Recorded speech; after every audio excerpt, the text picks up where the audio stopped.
Good morning mga kapanalo. Happy New Year! Happy New Year! Kumusta sa atin lahat? Kumusta ang New Year? Ako ito, trabaho na ulit. Punta muna ako dun sa trabaho. Kasi nga, merong kotse akong paanda rin, ayaw umi-start. Panoorin nyo na lang kung paano mag-start ng yung dead na yung battery. Series ko mamaya. So yung mga kapanalo, panoorin nyo mamaya.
Mga kapanalo, tinapos ko lang yung utos ni boss dito, and then yun, go na ako doon sa kotse na papaanda rin ko kasi yung battery niya parang na-drain yung battery niya, kaya kailangan talaga i-series para lang ma-start. Kung okay pa yung battery, magkakarga siya, pero kung hindi na, ay talagang kailangan na siyang palitan.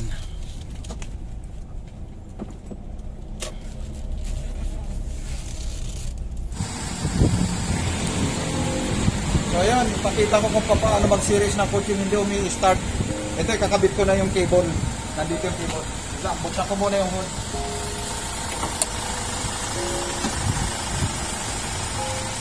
Yun.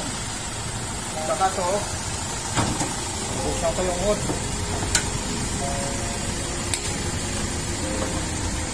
Ito yung kotse na hindi umi-start. Kailangan buksan mo yung negative.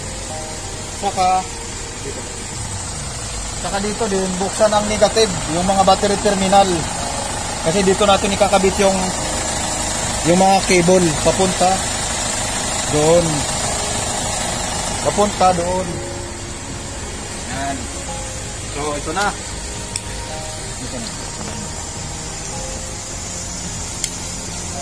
Ayun. So, dito, ganun ang kabit. Kabit dyan. And then, dito sa kabila.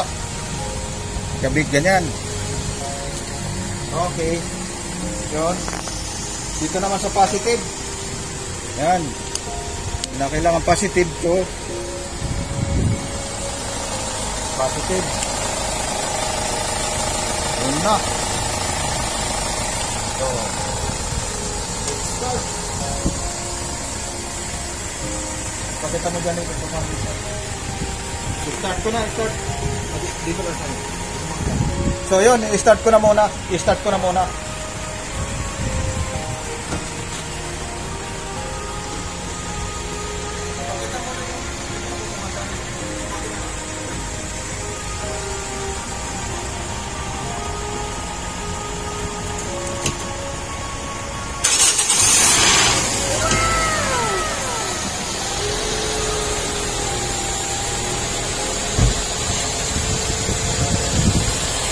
Yan, ayan na.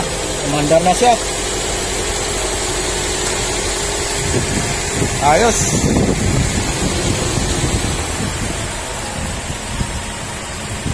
Okay. Ganun lang kadali. Pag hindi umi-start yung kotse, series lang. Ganun lang. So yun, sana may natutunan kayo dito sa munting kaalaman kung paano pa-i-startin yung kotse na drain yung battery. Yun. Maraming salamat. Thank you po.